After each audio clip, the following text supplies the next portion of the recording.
इसके साथ मैं आपसे सर इस बात पर जानना चाहूँगी, देखिए हम ये तो हिंदुओं की मान्यता है ना कि हमारा दोबारा मृत्यु और हमारा पुनर्जन्म होता है।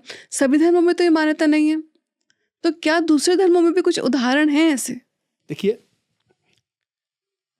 उस ऊपर वाली के विधान को तो कोई बदल नहीं सकता, चाहे हिंदू हो, चाहे मुसलमान, चाहे क्रिश्चियन हो, चाहे फारसी हो, कोई भी हो। उसके यहाँ तो एक ही नियम है। और मैं तो मानता हूं कि अब मुसलमान भी मानते हैं कि पुनर्जन्म होता है। सर ऐसा कभी सुना तो नहीं। मैंने अपनी पुस्तक में उदाहरण दिया है जी।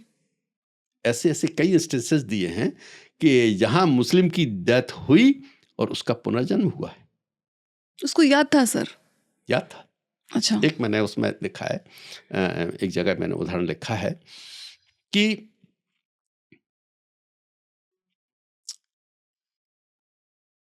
एक मोहम्मदन की डेथ हो गई थी और वो डेथ होने के बाद उसका पुनर्जन्म हुआ मुसलमान के यहाँ। अच्छा, मुसलमान परिवार में ही दोबारा जन्म हुआ। और वो जब 4-5 साल का बच्चा था तो वो उसका जन्म हुआ था मौलवी साहब के यहाँ। तो वो मौलवी साहब उस बच्चे को लेकर के और एक अपने मित्र के यहाँ पहुंचे, वो भी मुसलमान था। तो वहां जब वो बच्चा पहुंचा तो उसको पूर्व जन्म का याद आ गया। तो उसने कहा ये तो मेरा घर है। तो एक महिला आई तो उसने कहा ये मेरी पत्नी है, ये मेरी बेगम है, उसने कहा। और तो उसने कहा ऐसे कैसे बता सकते हो? बोले बताइए और क्या पूछना है, कहाँ सामान रखा है, कहाँ रुपया रखा है, कहाँ ये गन रखी है, ये सारी चीज मुझे मालूम है। वो बातें बताने लगा वहां की, उनके परिवार के अंदर की। तो उन्होंने कहा ये कैसे कह सकते हो कि ये तुम्हारी पत्नी है?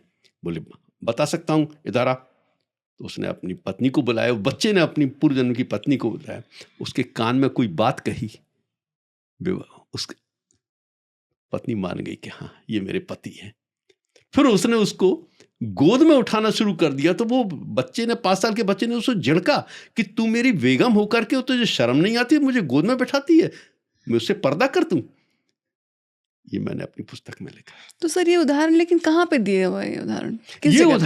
ये उदाहरण मैंने गीता प्रेस गोरखपुर से एक कल्याण नाम का मैगजीन निकलती है, उसमें ये स्थान वगैरह ये सब सारी की सारी चीज लिखी हुई है।